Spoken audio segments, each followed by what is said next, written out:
For Cycling Plus's Bike of the Year 2014, we tested 50 bikes in the £1,500 to £2,000 price range. That means we've got a really good idea of what's on trend at the moment, the kind of things that we're seeing on so many bikes. Well, we're seeing, emergence of new categories of bike. Aero has now all of a sudden become affordable, with things like Giants Propel now being available under £2,000. Phelps really successful, relaunch of the AR, the new design AR, again available at that price. So you're getting bikes that have serious power-saving abilities to beat the wind at a price we've never seen before. Is there really any point in a middle-aged man in Lycra having an aerodynamic road bike? Well, you could say that about anything, couldn't you? If you're not a serious racing cyclist, why would you want serious racing tyres? Why would you want expensive climbing wheels if you don't climb like Contador? It's like, there is an advantage there, it's proven, there are figures, there are numbers, so it will give you an advantage. It has an arm Nike to be selling the running shoes from their top athletes. They sell plenty of pro-level basketball shoes to people who don't play basketball. It's an interesting analogy.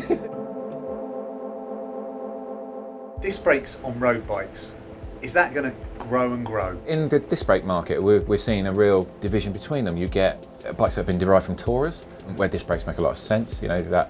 That consistent stopping power is good if you're riding a bike that's heavily laden. By moving the braking away from the rim, bringing it down onto a disc, you get consistent braking whatever the weather.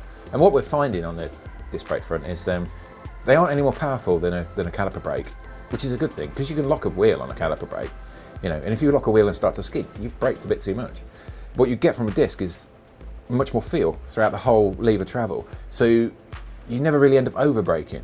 Under £2,000, are we looking at mechanical still? Yeah, it's all cable. It's all cable at under £2,000. I don't think it'll be long until we start to see hydraulics coming in there, because but that's not to say there's anything wrong with the mechanical. I mean, the mechanical braking on both the Rose and the Orbea is exceptionally good. Is there a weight penalty though? That's something that people are going to be interested in. Yeah, at the moment there is, and it's quite significant. This is the genesis point. We're at day one on this. Mountain bikes, the disc brakes on mountain bikes are so highly developed and so good and so light, but they've had a 15, 16 year head start on us. Whether it actually takes hold completely on the road, it still remains to be seen. Personally, I think it's going to happen because the big component manufacturers want it. But it's all about public acceptance. But as far as I'm concerned, my new long-term bikes for this year, the long-term test bikes, one from BMC, one from Kinesis, are both disc. So let's talk about Shimano 105. That's the group set that 80% of bikes in the £1,500 to £2,000 price point seem to be equipped with when you get them, either full or the majority of the group set is 105. Why do you think that is? I mean, it is a very good group set, isn't it? Yeah, I mean, 105 is it has been through a sort of constant process of evolution, and it's the true workhorse of the Shimano family. It's consistent, snappy shifting, smooth.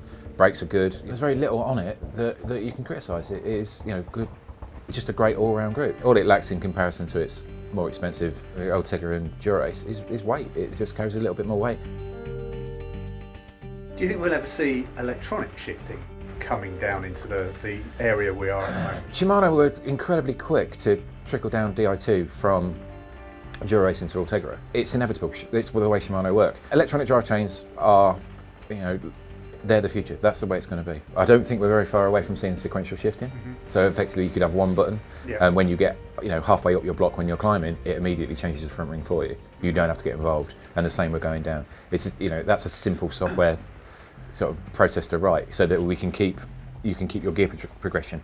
So you're not trying to shift twice at once. It will go, oh, you've hit that cog, now we'll get the overlap. So now at the back needs to go down one, the front needs to go down, to maintain that even cadence. That will happen, and that will happen soon. And then closely followed by mind control. Bigger tyres have made quite an appearance in 2014. At the everyman level, the 23 tyre is almost becoming a thing of the past. The clever brands are putting 25s on. Yeah. You don't lose any speed. You're not really penalised on weight, apart from maybe 8 to 10 grams, which you'll never notice. But increased comfort, better protection against punctures, and arguably better grip. I don't run any bikes with 23s on anymore. Okay. Since I went over to the dark side, there is no looking back. There's no longer seems to be a bike that's one thing and a bike that's the other thing. Everything's all coming together. Yeah, we're seeing in some kind of Venn diagram of sportive and race. There's a convergence in that. I mean, we are seeing this kind of the disc road bike and the gravel bike and the and it's like the urban cross bike, and we're seeing all these little sub niches appear. But then the meat and potatoes bikes, the bikes that most people buy, race or endurance, they're coming together.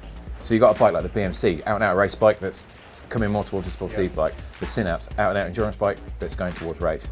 It's a trend that started with the Giant Defy. And so, maybe not next year, but maybe a couple of years down the line,